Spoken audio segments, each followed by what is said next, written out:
네, 오늘은 부활 후의 첫 번째 주일입니다. 이 부활은 절망에서 소망으로, 죽음에서 생명으로 이어지는 강력한 원동력이 되지요. 그래서 오늘 말씀의 제목은 두려움의 문을 열고 세상으로입니다. 여러분, 사람이 살면서 무서울 때가 언제일까요? 무서울 때. 많은 경우가 있겠지만 갑자기 어떤 공간에 있었는데 문이 닫혀 있을 때에 도저히 열 수 없을 때 두려움이 올 겁니다. 어릴 적 한 아이가 자기 집에서 혼자 엘리베이터를 탔어요. 자기 집에 엘리베이터가 있는 아주 큰 저택에 살았는데 갑자기 엘리베이터가 멈춥니다. 불도 꺼지고 중간층에서 움직이지를 않는 겁니다. 이 아이는 더듬더듬 버튼을 누르고 문을 두드리고 소리를 질렀지만 아무 응답이 없어. 결국 주저앉아서 두려움에 울기를 시작했는데 그때 마침 밖에서 아빠의 목소리가 들립니다. 아빠야, 여기 있다. 괜찮아. 자, 아직 문은 열리지 않았어요. 불도 켜지지 않았습니다. 움직이지 않습니다. 상황은 그대로인데 그 아빠의 음성을 듣고 이 아이가 울음을 멈춥니다. 왜이지요? 문이 열려서가 아니라 아빠의 임재가 아이의 마음속에 들어왔기 때문입니다. 오늘 본문의 제자들도 똑같아요. 부활의 소식은 들었지만 여전히 유대인들이 두려워서 문을 꽁꽁 걸어 잠그고 숨어 있었습니다. 그들의 마음은 공포의 지옥이었어요. 그런데 그 닫힌 문을 뚫고 주님이 그 방으로 들어오셔요. 부활하신 주님이 그 닫힌 문을 통과해 들어오시는 순간 공포의 방은 기쁨의 방으로 바뀌었습니다. 여러분, 지금 우리가 이렇게 예수를 믿으며 살고 있지만 혹 여러분의 마음을 닫고 있는 그 두려움의 빗장이 가로질러 있습니까? 자녀 걱정, 노후, 불안, 건강 문제, 아니면 내 마음의 상처, 누구에게 말할 수 없는 어떤 자존심. 자, 오늘 부활의 주님이 그 두려움의 방 안으로 들어오실 줄 믿습니다. 오늘 말씀은 부활의 능력이 가져오는 세 가지 변화에 대해서 말씀해 주고 있어요. 첫 번째, 두려움을 이기는 평강의 선포입니다. 두려움에 떨고 있는 제자들을 찾아오신 주님의 첫 말이 너희들 내가 죽을 때 다 도망갔지? 하면서 책망이 아니라 너희에게 평강이 있을지어다. 이게 부활하신 주님께서 찾아오시면서 던진 첫 번째 말씀이에요. 너희에게 평강이 있을지어다. 얼마나 놀라운 은혜입니까? 우리는 주님은 그 자신을 배신한 제자들을 향하여 책망이 아니라 평강을 주셨어요. 여기서 우리는 주님의 성품과 주님의 사명을 발견하게 됩니다. 주님은 평강의 주님이시고 평강을 주시기 위하여 오셨다는 사실이지요. 자, 그러면 주님이 주신 평강은 어떤 평강이냐? 자, 주님이 주신 평강은요, 헬라 말로는 에이레네. 헬라 말로 에이레네. 신학교 다닐 때 헬라어 공부하면서 열심히 외웠던 생각이 나요. 평강 에이레네, 평강 에이레네. 영어 단어 외우는 것처럼. 자, 이 에이레네. 근데 우리가 구약 성경에서는 샬롬이 또 평강이잖아요. 네, 구약 성경에서는 샬롬으로 되어 있고 신약 성경에는 에이레네로 되어 있어요. 똑같은 단어입니다. 그런데 이 에이레네, 이 샬롬은 단순히 그냥 마음이 편한 정도가 아니라 하나님과의 관계 회복에서 오는 존재론적인 안정입니다. 문법적으로 보게 되면 이 단어는 단순한 인사 정도가 아니라 현재 능동태로 되어 있어요. 주님이 주시는 이 평화가 지금 이 순간 성도의 삶에 계속해서 머물러야 함을 강조하고 있는 단어입니다. 여러분, 인생에서 이 평강, 이 주님이 주시는 평강이 왜 필요할까요? 세상이 주는 평강은 조건부 평강이에요. 통장에 잔고가 있어야 평강이고 몸이 건강해야 평강이지요. 세상이 주는 평화는 조건부 평화이고 일시적인 평화이지만 주님이 주시는 평화는 참된 평화이고 영원한 평화입니다. 그래서 우리가 부르는 복음송에도 주님 주시는 참된 평화가 내 마음속에 넘치네. 그래요. 주님이 주시는 평화만이 참된 평화이고 그 평화는 먼저 내 마음을 만져주시는 평화입니다.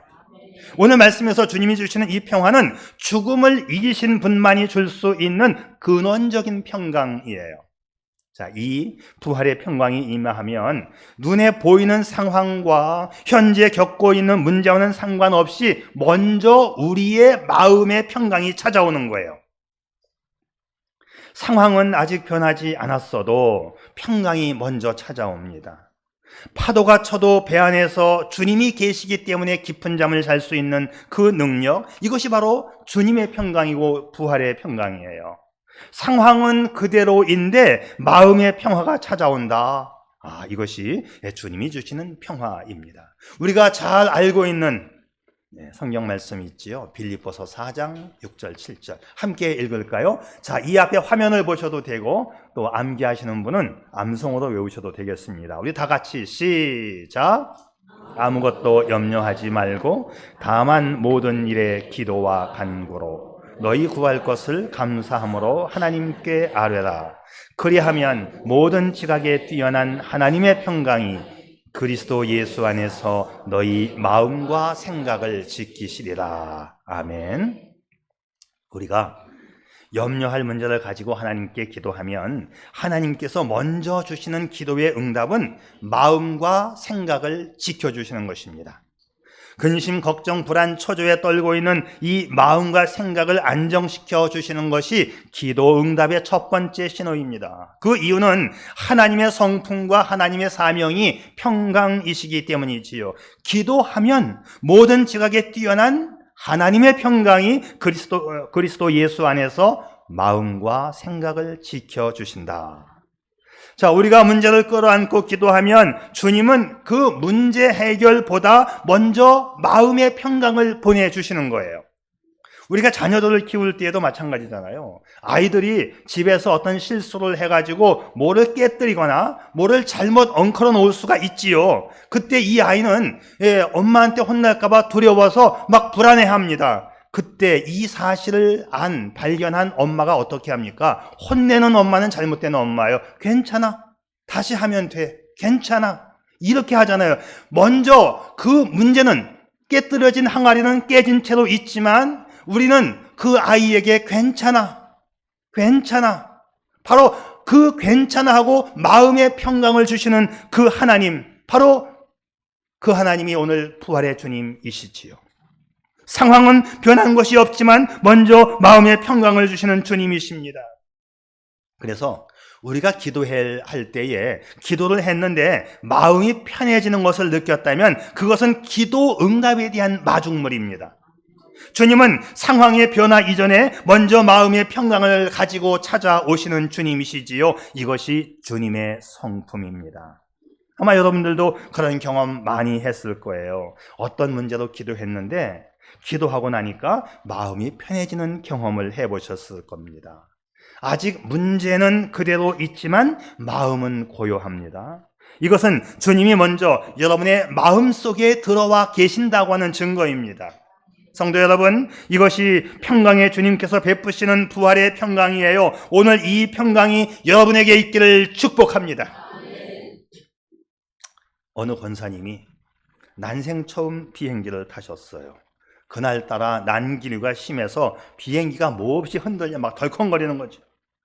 너무 무서워서 이 권사님이 두 손을 꽉 잡고 의자를 꽉 붙잡으면서 살짝 엉덩이까지 들면서 막 불안해하는 거예요.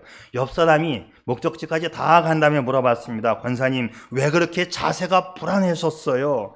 권사님 대답이 내가 몸무게를 조금이라도 줄이면 비행기가 덜 흔들릴까 봐 엉덩이를 살짝 들고 오느냐고 고생 많이 했어. 여러분, 우리가 걱정한다고 우리 인생의 비행기가 더 안전해지지 않습니다. 조종사는 이미 주님이십니다. 주님은 평강의 주님이십니다. 이제 믿음으로 푹 앉아서 인생 살아갈 수 있기를 바랍니다. 세계 제2차 대전 당시 죽음의 수용소 벽에 이런 글을 적어 놓았어요. 태양이 구름에 가려 보이지 않아도 태양이 있음을 믿듯이 하나님이 침묵하시는 것 같은 이 순간에도 나는 그분의 사랑을 믿는다. 이것이 부활의 주님을 만난 자의 평강이지요. 지금 여러분의 마음속 풍랑을 잠재울 수 있는 분은 누구일까요? 여러분은 그분을 신뢰하며 그 의자에 엉덩이를 푹 붙이고 계시고 있나요? 부활하신 주님은 제자들에게 두려움을 이기게 하시는 말씀을 주셨어요. 너희에게 평강이 있을지어다. 이 주님의 평강이 여러분의 모든 인생 가운데 있기를 축복합니다. 아멘. 네, 두 번째로 이 부활의 능력은 이제 슬픔을 이기는 기쁨의 회복의 능력이에요. 제자들은 주님의 못 박힌 손과 창에 찔린 옆구리를 보고 기뻐했습니다. 이 말씀을 하시고 손과 옆구리를 보이시니 제자들이 주를 보고 기뻐하더라. 자, 부활하신 주님이 왜 이 상처를 보여주셨을까요? 이것은 단순한 영적인 환상이 아니라 실제적으로 육체적 부활임을 보여주는 강력한 증거입니다. 더 놀라운 사실은 주님이 상처 없는 모습으로 오시지 않았다는 거지요. 부활하신 주님은 흉터 하나 없는 성형 미남으로 오신 것이 아니라 상처를 간직한 채 오셨어요. 저는 이것이 참 위로가 되고 은혜가 됩니다. 상처 있는 채로 나타나셨다. 그리고 이 상처를 보여주시고 만져보아라, 한번 보아라. 자, 이것은 우리가 믿음의 삶을 살아가면서 얻게 되는 우리의 고난과 우리의 상처도 주님 안에서는 부끄러움이 아니라 영광의 흔적이 되기 때문이지요. 여러분, 세월의 눈물, 자녀 때문에 울었던 밤, 사역 때문에 받은 오해, 말 못할 괴로움, 주님은 이것을 지워버릴 흠집으로 보지 않으시고 오히려 그것을 영광의 훈장으로 바꾸어 주시는 것입니다. 신학적으로는 이것을 영광의 상처라고 불러요. 상처를 지닌 채 부활하신 주님께서는 우리가 이 땅에서 겪는 모든 고난과 아픔을 다 기억하십니다. 그리고 그 아픔을 주님 안에서 보석처럼 빛나는 영광의 훈장으로 만들어 주실 것입니다. 눈으로 보고 손가락으로 넣어서 만져볼 수 있는 이 생생한 몸으로 나타나셨을 때에 제자들은 비로소 죽음이 끝이 아니구나 라는 확신을 갖게 된 것이지요. 그때 그들은 말할 수 없는 기쁨을 소유하게 되었습니다. 자, 이 기쁨은 환경이 좋아서가 아니라 환경을 다스리는 초자연적인 능력에서 오는 감격의 기쁨이었어요. 부활의 주님을 믿으면 죽어도 산다. 실패도 영광이다. 이런 기쁨이 여러분 안에 충만히 임하실 줄 믿습니다. 그래서 이 땅을 살면서 우리들 상처 많이 받아요. 마음 상심하기도 하고 또 고뇌 속에 빠지기도 하고 또 두려움에 떨기도 합니다. 그런데 부활하신 주님은 우리의 그 고뇌와 상처와 아픔을 영광의 훈장으로 바꾸어 주시는 것이지요. 그런 거 걱정하지 말고 푹 앉아 계시기를 축복합니다. 어느 장로님이 거울을 보면서 깊은 한숨을 쉬었답니다. 주님, 제 얼굴에 왜 이렇게 주름살이 많은가요? 근데 이렇게 주님께 묻는 동시에 마음에 감동이 오는데 그거는 내가 많이 웃고 많이 울고 많이 사랑했다는 흔적이야 하는 음성이 들려오는 거야. 그러니까 장로님이 다시 웃으면서 주님, 그럼 제 아내는 천사겠네요. 주름이 저보다 2배로 많으니까.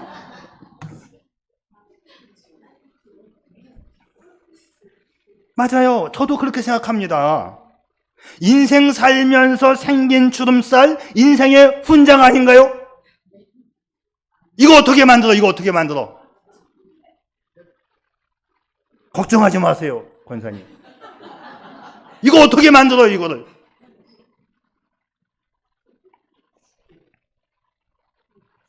믿음의 성도가 살아온 삶의 흔적은 은혜의 표지판이 되는 거지요.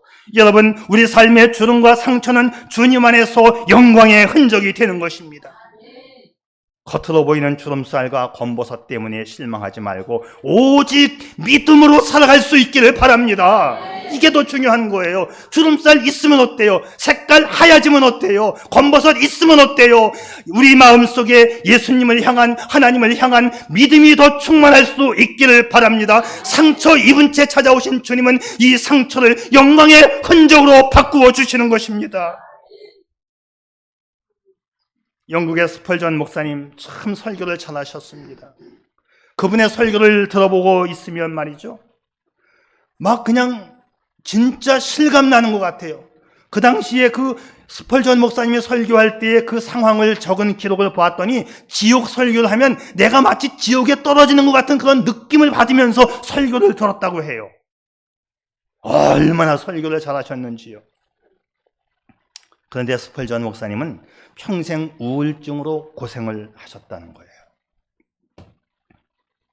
그가 훌륭한 설교를 할 수 있었던 것은 설교로 인한 깊은 고뇌와 눈물의 수고가 있었기 때문이지요.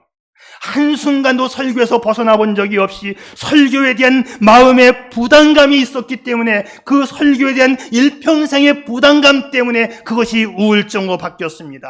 하지만 스펄전 목사님은 이렇게 고백합니다. 내 마음의 상처는 낙심한 영혼들에게 다가가는 통로가 되었다. 여러분, 상처가 별이 되는 순간입니다. 성도 여러분, 여러분의 눈물이 언젠가 누군가를 살리는 복음의 언어, 축복의 언어가 될 거예요. 여러분이 부활의 주님을 믿고 있다면 그 주님을 끝까지 붙잡을 수 있기를 바랍니다.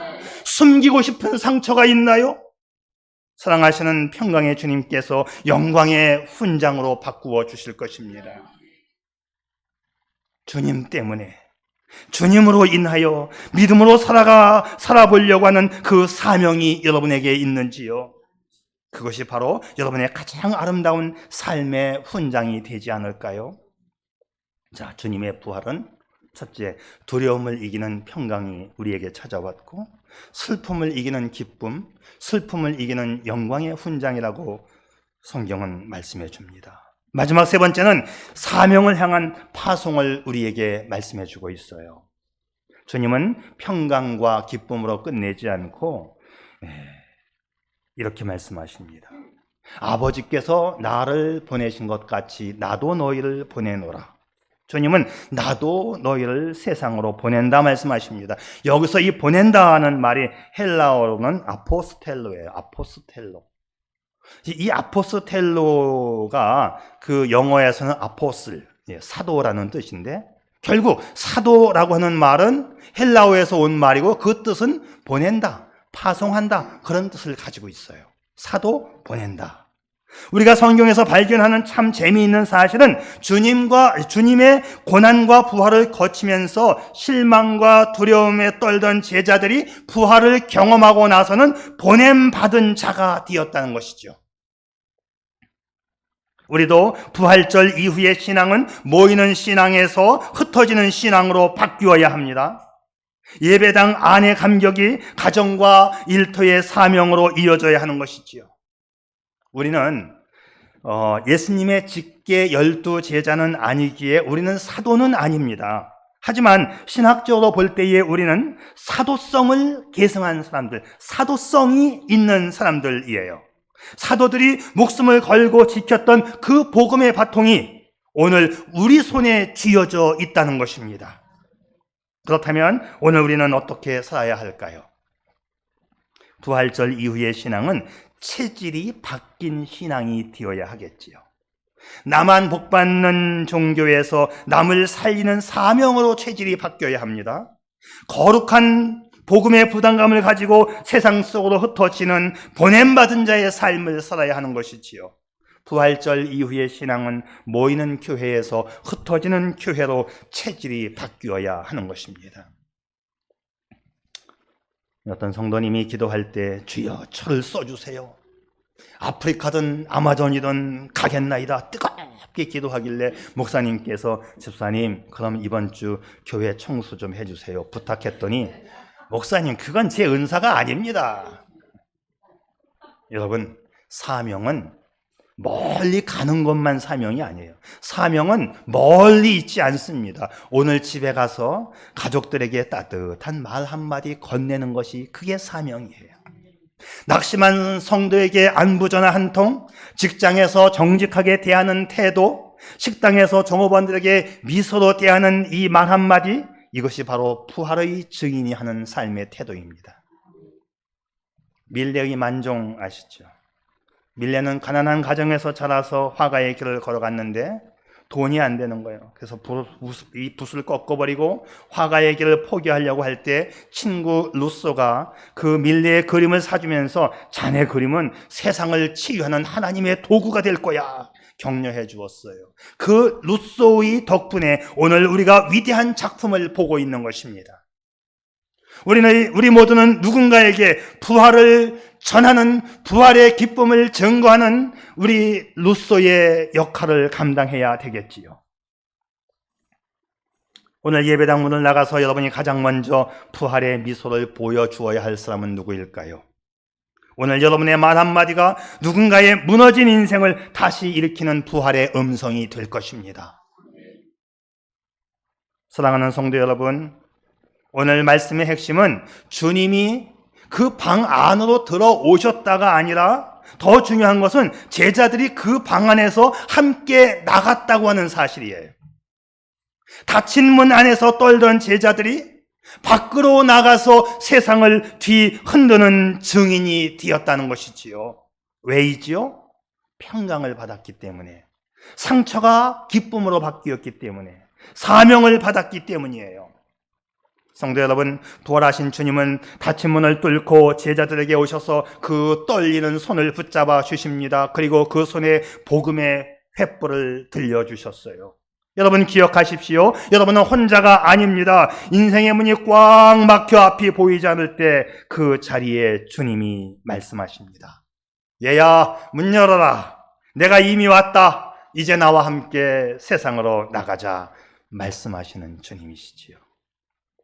그래서 오늘 이 예배의 끝은 축도가 아니고 이제 파송의 현장이 예배의 끝입니다. 예배당 문을 나가는 순간 여러분은 부활의 증인으로 세상으로 파송을 받는 거예요. 사랑하는 여러분, 오늘 집으로 돌아가서 가장 먼저 미소를 보여줄 대상이 누구인가요? 가장 먼저 용서해야 할 사람이 누구인가요? 가장 먼저 부활의 평강을 전해야 할 사람이 누구인가요? 오늘 주님 말씀하십니다. 문 열어라. 나와 함께 가자. 네가 닫아놓은 마음의 문을 열어라. 네가 포기한 소망의 문을 열어라. 네가 외면하던 사명의 문을 열어라. 말씀하시는 이 주님의 음성이 여러분의 가슴 속에 새겨지기를 축복합니다. 이제 닫힌 문을 열고 세상으로 나아갑시다. 여러분의 발걸음이 닿는 곳마다 죽은 소망이 살아나고 여러분의 미소가 닿는 곳마다 얼어붙은 마음이 녹아질 거예요. 부활의 믿음을 가진 여러분으로 인하여서 세상이 달라질 줄 믿습니다. 기도하시죠.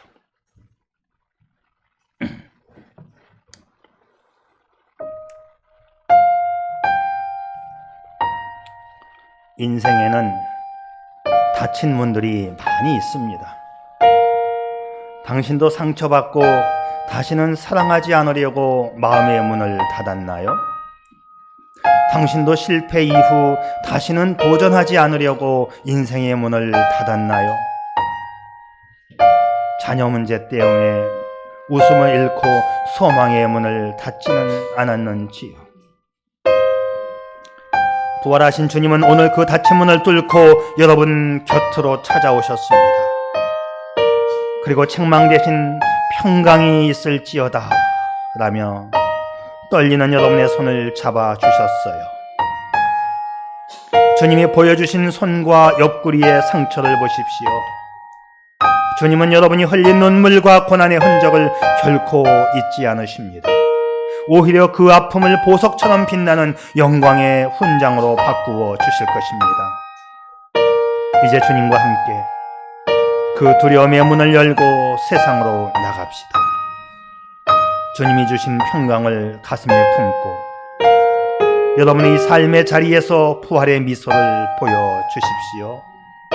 따뜻한 말 한마디가 누군가의 무너진 인생을 다시 일으키는 부활의 음성이 될 거예요. 주님, 내가 여기 있습니다. 나를 보내주세요. 이 고백으로 함께 세상으로 나아가며 기도하는 당신이기를 축복합니다. 아멘. 사랑하는 아버지 하나님, 부활의 믿음으로 살고 싶습니다. 부활의 믿음이 나의 가정의 역사를 바꾸고 자녀의 미래를 바꾸고 교회의 내일을 바꾸고 누군가의 영혼을 살리는 시작이 될 줄 믿습니다. 이제 문을 열고 세상으로 나가는 부활의 증인되게 해 주시옵소서. 부활의 능력이 오늘부터 나타나게 해 주시옵소서. 예수님의 이름으로 기도 올리옵나이다. 아멘.